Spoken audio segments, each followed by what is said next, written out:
लाइए भाई markets.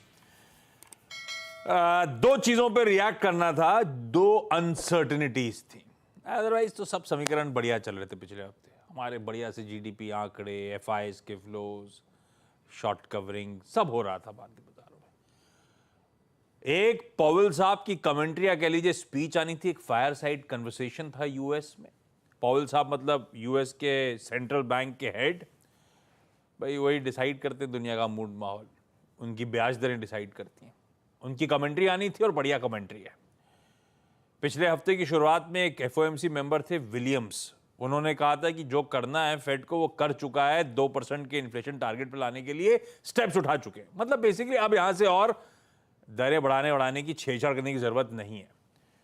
Powell साहब ने भी सटल हिंट में यही सब कुछ कह दिया, अपना टोन डिमिनर चेंज किया, शब्द स्टेटमेंट्स पुराने थे, टोन बदला है और उससे क्लियर हो रहा है अब धीरे धीरे कि अब फेड कुछ नहीं करने वाला।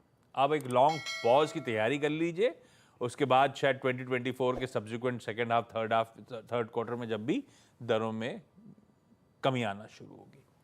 ये हमारे यहाँ भी होगा, हिंदुस्तान में भी। आप जब हमारे क्रेडिट पॉलिसी आएगी फ्राइडे को, स्टेटस को होगा 6.5% रेपो रेट है, ये लॉन्ग पॉज है, 6.5% में बनी रहेगी। इवेंचुअली फेड जब सिग्नल देगा तब शायद हम भी तैयारी करेंगे अपनी दरें घटाने की। अदरवाइज हमारा खुद का इन्फ्लेशन नंबर तो ये कह रहा है कि हमें दरें घटा देनी चाहिए, ऐसा होगा नहीं लेकिन, क्योंकि बाकी फेरिफेरल चीजें जो हैं उनको वॉच आउट करने की जरूरत है। दूसरी इंपॉर्टेंट चीज थी स्टेट के वर्डिक्ट्स। जितना कंफ्यूजन में इस इलेक्शन में गए थे हम लोग, उतना ही कंफ्यूजन एग्जिट पोल ने थ्रो अप कर दिया था।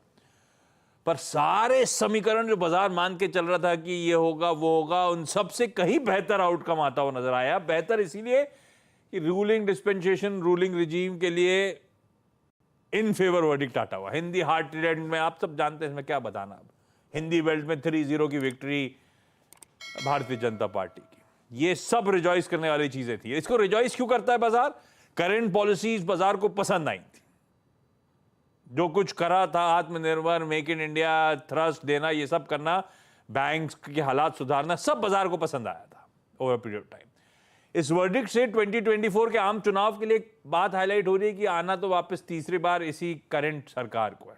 तो ये पॉलिसीज जस की तस वैसे ही चलेंगी, वो रिफॉर्म्स के पाथ पे हम वैसे ही आगे बढ़ते रहेंगे। वो सर्टेनिटी भी बाजार को अच्छी लग रही है और बाजार चाहता है उस तरह की पॉलिसीज में हम आगे बढ़ते चले जाएं। तो भाई आज बड़ा गैप अप गिवन था। अच्छी बात ये, जिस गैप के साथ शुरुआत हुई थी, मेरे ख्याल से आज 20,600 हाईज है, अभी भी हम वहीं खड़े हुए हैं, उस गैप को मेंटेन करे हुए हैं। यहां से मुनाफा वसूली नहीं आई है, ये जस का तस इंटैक्ट होना ही हाईलाइट है कि बाजार कॉन्फिडेंट है कि यहां से और अप मूव्स देखने को मिलेंगे। एटलीस्ट अब तक स्क्रीन को देख के लग रहा है। ये डबल इंजन जो लिख दिया, दिखाई वो जो डबल इंजन दिख रहा है आपको, डबल इंजन की सरकार की बात होती है बार बार स्टेट्स और सेंटर में। हमारे प्रोड्यूसर साहब ने क्या कर दिया, डबल इंजन से भारतीय बाजार फायर होंगे। और डबल इंजन क्या है? डीआईएस तो पैसा डाल ही रहता है, एफआईएस भी डालेंगे और डाल रहे हैं पिछले कुछ दिनों से। तो ये हो गया डबल इंजन बाजार की तेजी का।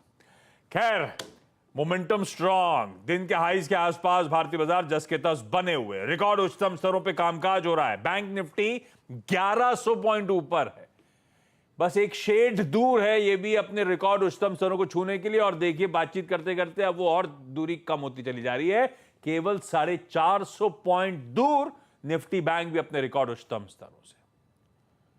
निफ्टी तो पहले ही छू लिया था, निफ्टी बैंक एक अंडर परफॉर्मिंग पॉकेट थी, लेकिन आज देखिए क्या रिजॉइस करिए और किस तरह से अब गैप अप के बाद और फर्दर अपलिक्स और फर्दर लेग्स देखने को मिल रहे हैं।